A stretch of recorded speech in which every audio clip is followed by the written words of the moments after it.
We're surrounded by Wi-Fi and glued to our phones, yet real connection feels more elusive than ever. Social media and dating apps promise to end loneliness with a swipe, but have they delivered? Instead of a global village, we're left with curated feeds and endless scrolling, more isolated than ever. Enter dating apps, Silicon Valley's answer to love, armed with algorithms and swipes instead of Cupid's arrows. These apps claim to cut through the chaos, making finding love as easy as ordering takeout. Algorithms crunch our data, promising perfect matches delivered to our screens. It's like having a digital wingman, tirelessly searching for the one. But if connection is so streamlined, why are loneliness and anxiety on the rise? Are these apps revolutionizing romance or just reflecting and amplifying our insecurities? Maybe our quest for digital intimacy is leading us into a maze of fleeting interactions and deeper solitude. This isn't just about bad dates, it's about how technology is reshaping the very fabric of human connection. Dating apps offer an endless buffet of potential partners, but more choice doesn't always mean more happiness. Psychologists call it the paradox of choice. Too many options can make us anxious and indecisive. We swipe quickly, making snap judgments based on photos and bios, rarely seeing the real person behind the profile. This turns people into commodities. If one match fizzles, there are thousands more waiting. The result? Shallow connections that rarely go beyond surface-level chats. Apps use gamification, badges, notifications, dopamine hits, to keep us hooked on the thrill of matching, not on building real relationships.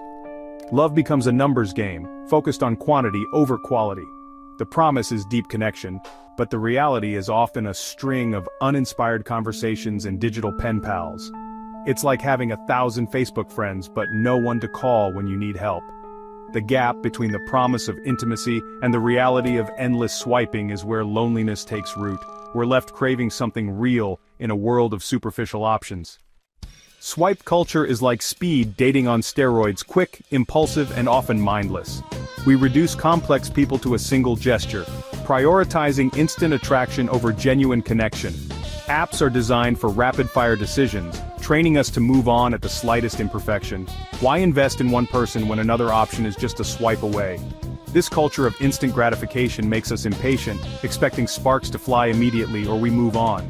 Real relationships take time and effort, but swipe culture encourages a revolving door of short-lived encounters. When connections vanish as quickly as they form, we start to feel disposable.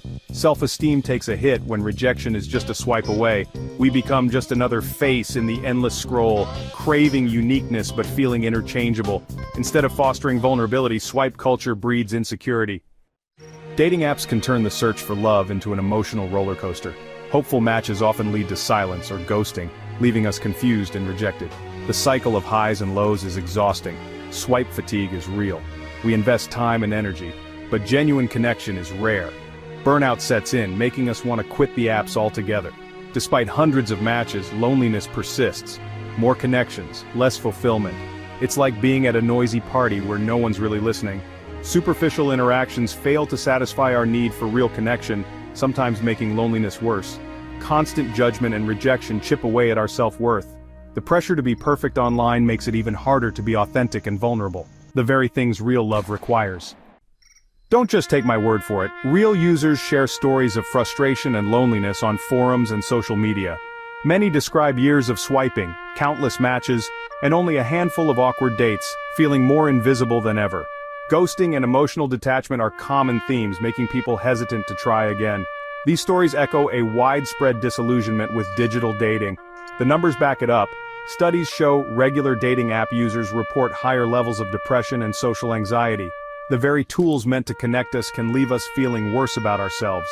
Surveys reveal that while some find partners online, many experience harassment and emotional exhaustion.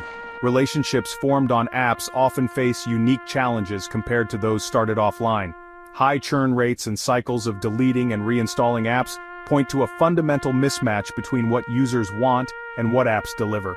The promise of easy connection often leads to disappointment and burnout. The search for love online is more complicated and costly than we expected.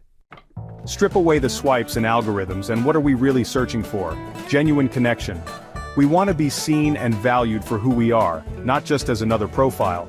But the design of dating apps, fast, shallow, addictive, often works against our deepest needs.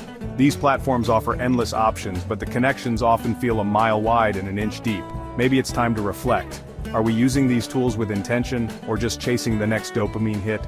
The apps are just tools. Our mindset and approach matter most. How can we use technology to foster real connection, not just more sophisticated ways to feel alone? Perhaps the answer isn't in finding the perfect app, but in redefining what we value in love and how we show up online and offline. What do you think?